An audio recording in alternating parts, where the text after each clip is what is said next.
ኤርትራ እና ሱዳን እንዲሁም ግብጽ በኢትዮጵያ ውስጥ ያሉ የትጥቅ ትግሎችን በመደገፍ የኢትዮጵያ ፌዴራል መንግስቱን በማዳከም መንግስትን የመለወጥ ስራ ሲሰሩ ወይም ሲያሴሩ በኢትዮጵያ ውስጥ የውክልና ጦርነት የማካሄድ እንቅስቃሴ ውስጥ ሲገቡ የመጀመሪያ የሚያሰሉት ነገር የራሳቸውን ብሔራዊ ጥቅም ነው።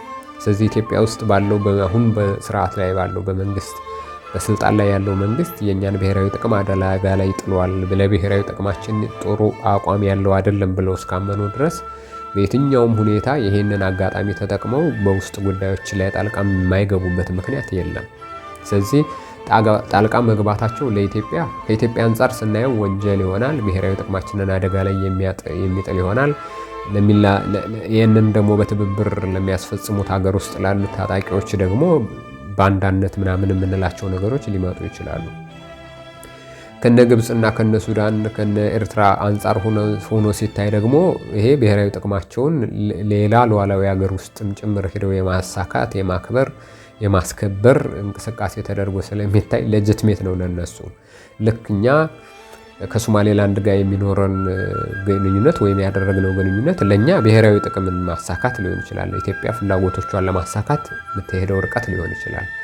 ሱዳን ጋር ሄደን ዳጋሎምን ስንደግፍና በዳጋሎም ምክንያት ሌላኛውን የሱዳን ኃይል ለመውጋት ስንንቀሳቀስ ያኛው ኃይል ለኛ ብሔራዊ ጥቅም አደጋ የሚያመጣ ስለሆነ ለኛ ብሔራዊ ጥቅም የሚበጅ ሌላ አካል ወደ ስልጣን የሚመጣበትን መንገድ መደገፋችን ስለሆነ ከኛ አንጻር ብሔራዊ ጥቅማችንን እንደማሳካት ተደርጎ ነው የሚወሰደው።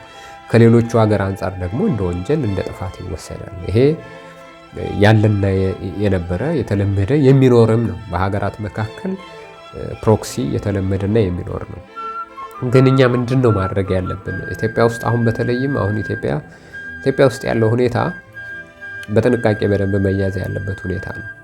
ኢትዮጵያ አሁን ከዛሬው በተለየ ሁኔታ አሁን የበለጠ ነገሮቹ እየከረሩ ሄደው በህዝቦች መካከል በብሔሮች መካከል ያለው ብሔራዊ የጋራ የአንድነት ስሜት እየላላ እየተሸረሸረ ሄዶ አሁን የሚያገባቡን ብሔራዊ የሆኑ ነገሮች የበለጠ የተመናመኑበት የተዳከሙበት ሁኔታ ላይ ነው ያለነው።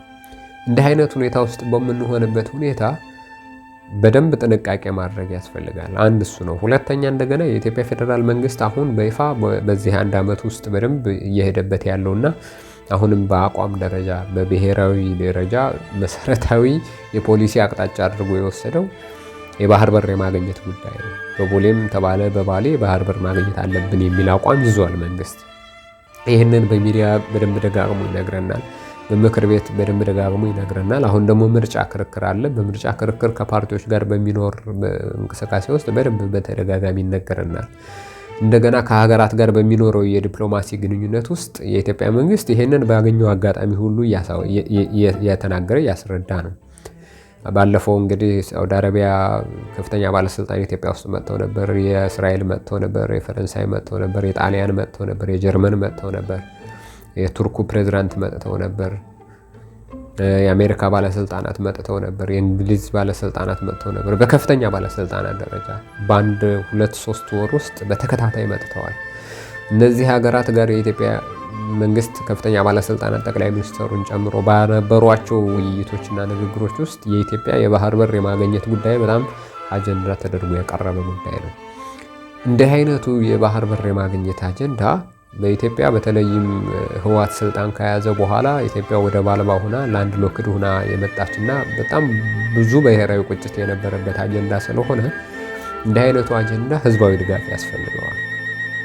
አንድ በስልጣን ላይ ያለ መንግስት ጉዳዩን ስላነሳውና አጀንዳ ስላደረገው ብቻውን ስኬታማ ላይሆን ይችላል። በሀገር ውስጥ ያለው ህዝብ ያለ እምነት ልዩነት፣ ያለ ብሔር ልዩነት፣ ያለ ፖለቲካ ልዩነት ልክ ህዳሴ ግድቡን ለመገንባት እንደተደረገው አይነት ርብርብ የዚህ የወደብ የማግኘት ፍላጎትም እንደ አንድ የኢትዮጵያ ዘላቂታዊ የሆነ ጥቅምን የማሳኪያ መንገድ ተደርጎ አጀንዳ ተደርጎ ህዝባዊ ቅቡልነት ማግኘት መቻል አለበት።